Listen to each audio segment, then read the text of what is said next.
So don't forget, mosses are non-vascular plants and they do not have flowers or seeds, so they are seedless.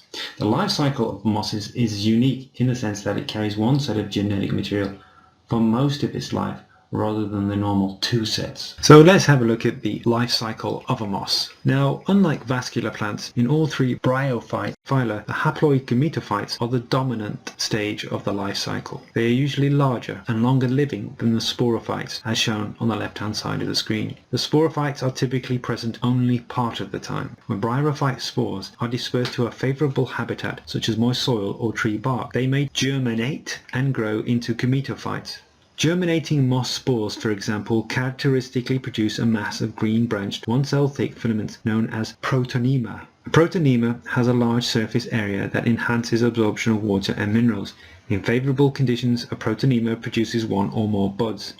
Each of these bud-like growths has an apical meristem that generates a gamete-producing structure known as a gametophore. Together, a protonema and one or more gametophores make up the body of moss gametophyte. Bryophyte gametophytes generally form ground-hugging carpets, partly because their body parts are too thin to support a tall plant. A second constraint on the height of many bryophytes is the absence of vascular tissue, which would enable long-distance transport of water and nutrients. Gametophytes are anchored by delicate rhizoids, which are long, tubular, single cells or filaments of cells.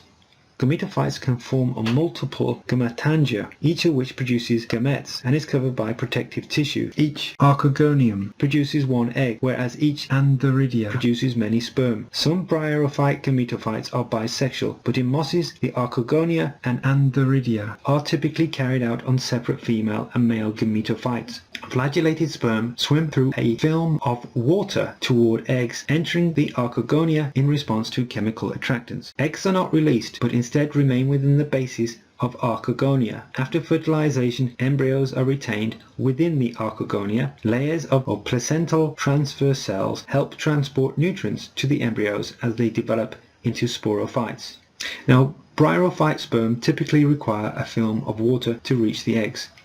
Given this requirement, it is not surprising that many bryophyte species are found in moist habitats. The fact that sperm swim through water to reach the egg also means that in species with separate male and female gametophytes, sexual reproduction is likely to be more successful when individuals are located close to one another. So let's have a look at the different stages of the life cycle. So in number 1, spores develop into thread-like protonemata. In number 2, the haploid protonemata produce buds that divide by mitosis and grow into gametophores. In number 3, the sperm must swim through a film of moisture to reach the egg. After fertilization, in number 4, the zygote develops into a sporophyte embryo. In number 5, the sporophyte grows a long stalk that emerges from the archegonium. In number 6, attached by its foot, the sporophyte remains nutritionally dependent on the gametophyte. And in number 7, meiosis occurs and haploid spores develop in the capsule. When the capsule is mature, its lid pops off and the spores are released. So that is the life cycle of a moss. Now, moss gametophytes usually range in height from 1 mm up to 60 centimeters, but most of the time they're about 15 centimeters tall. The familiar carpet of moss that you see in the forest, these consist of blades of leaves, usually about 1 cell thick, but more complex leaves that have ridges coated with cuticles can be found on the common hairy cap moss. Moss sporophytes are typically elongated, usually ranging up to about 20 centimeters. Although green and photosynthetic when young, they turn tan or brownish red when ready to release spores. Now, if there are too many steps to remember in the moss life cycle, just remember this. The life cycle can be broken down into N, which is on the top, and 2N, which is on the bottom. In plants, the gametophyte is N, and the sporophyte is 2N. So N meaning haploid, and 2N meaning diploid. So what are the key features of the haploid stage of the moss life cycle? Well, the haploid stage is capable of photosynthesis and supports the life functions of the plant. Now, the visible moss, the gametophyte, contains one set rather than the normal 2 sets of chromosomes. And you can start with a male or the female spore. So in summary, male spore leads to a mature gametophyte that leads to a male gametes. Male gametophytes produce and release sperm via antheridia. Many sperm are produced and released. Female gametophytes produce eggs via archegonia. One egg is produced. So let's have a look at the fern life cycle. Ferns are seedless vascular plants. Ferns are unique plants because they do not produce seeds. The fern gametophyte looks like a small heart-shaped leaf and is bisexual, containing both male and female organs that produce gametes. The gametangia that produce sperm are called antheridia, and those that produce eggs are called archegonia. So let's have a look at the fern life cycle. In number 1, sporangia release spores. Most fern species produce a single type of spore that develops into a bisexual photosynthetic gametophyte. In number 2, each gametophyte sperm-producing organs called antheridia and egg-producing organs called archegonia. Although this simplified diagram shows a sperm fertilizing an egg from the same gametophyte, in most fern species a gametophyte produces sperm and eggs at different times. Therefore, typically an egg from one gametophyte is fertilized by a sperm from another gametophyte. In number 3, sperm use flagella to swim to eggs in the archegonia. An attractant secreted by archegonia helps direct the sperm. In number 4, a zygote develops into a new sporophyte and the young plant grows out from an archegonium of its parents, the gametophyte. In number 5, on the underside of the sporophyte's reproductive leaves are spots called sori. Each sorus is a cluster of sporangia. And that is the life cycle of a fern. So in the next lecture we'll look at seed plants. So in this part of the lecture we'll look at the role of seed and pollen grains in life on land. Then we'll have a look at the gymnosperm life cycle, reproduction of plants with naked seeds. Then we'll have a look at an angiosperm life cycle, flowering plant reproduction. And then finally we'll close by looking at the effects of seed plants on human welfare. Seed plants can be divided into two groups, gymnosperm and angiosperm. This is based on the absence or presence of the enclosed protective chamber around the seed.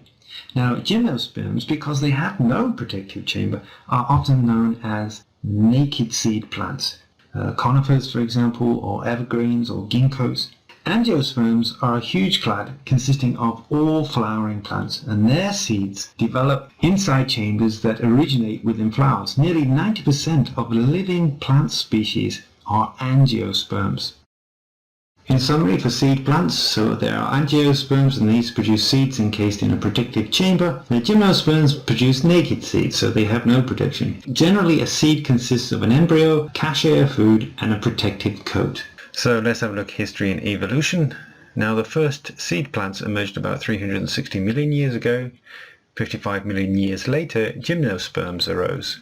Roughly 200 million years later, angiosperms came into existence. So let's have a look at gymnosperms. Gymnosperms are vascular plants that produce naked seeds but not flowers. They are more complex than ferns, less complex than flowering plants. 4 out of 10 of the plant phyla are gymnosperms. Those are Cycadophyta, Gnetophyta, Ginkgophyta, Coniferophyta. Now, before we look at the life cycle of a pine, let's look at the functions and characteristics of pollen. Now, a pollen grain consists of a male gametophyte enclosed within the pollen wall. The wall's outer layer is made up of molecules secreted by sporophyte cells. So we refer to the male gametophyte as being in the pollen grain, not equivalent to the pollen grain. Sporopollenin in the pollen wall protects the pollen grain as it is transported by wind or by hitchhiking on an animal. The transfer of pollen to the part of a seed plant that contains the ovules is called pollination. If a pollen grain germinates, it gives rise to a pollen tube that discharges sperm into the female gametophyte within the ovule. In non-vascular plants and seedless vascular plants such as ferns, free-living gametophytes release flagellated sperm that swim through a film of water to reach eggs. Given this requirement, it is not surprising that many of these species live in moist habitats. But a pollen grain can be carried by wind or animals, eliminating the dependence on water for sperm transport. The ability of seed plants to transfer sperm without water likely contributed to their colonization of dry habitats. The sperm of seed plants also do not require motility because they are carried to the eggs by pollen tubes. The sperm of some gymnosperm species retain the ancient flagellated condition, but flagella have been lost in the sperm of most gymnosperms and all angiosperms.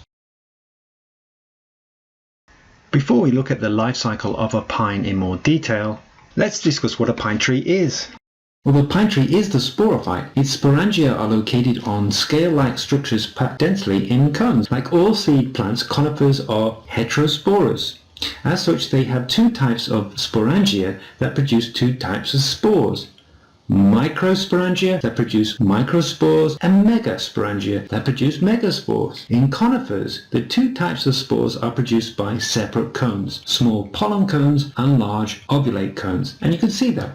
Now, pollen cones, well, they have a relatively simple structure. Their scales are modified leaves that bear microsporangia. Within each microsporangium, cells called microsporocytes undergo meiosis, producing haploid microspores. Each microspore develops into a pollen grain containing a male gametophyte. In conifers, yellow pollen is released in large amounts and carried by the wind. Now, the ovular cones are more complex. Their scales are compound structures composed of modified leaves and modified stem tissue. Now, within each of these megasporangium, megasporites undergo meiosis and produce haploid megaspores inside the ovule.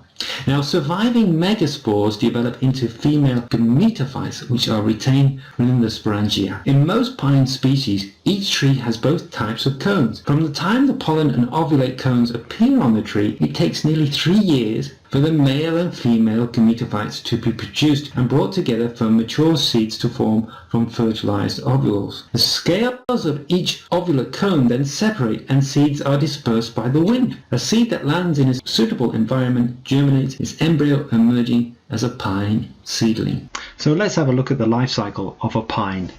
In number 1, in most conifer species, each tree has both ovulate and pollen cones. In number 2, microsporocytes divide by meiosis, producing haploid microspores. A microspore develops into a pollen grain, which is a male gametophyte enclosed within the pollen wall. In number 3, an ovulate cone has 2 ovules, each containing a megasporangium.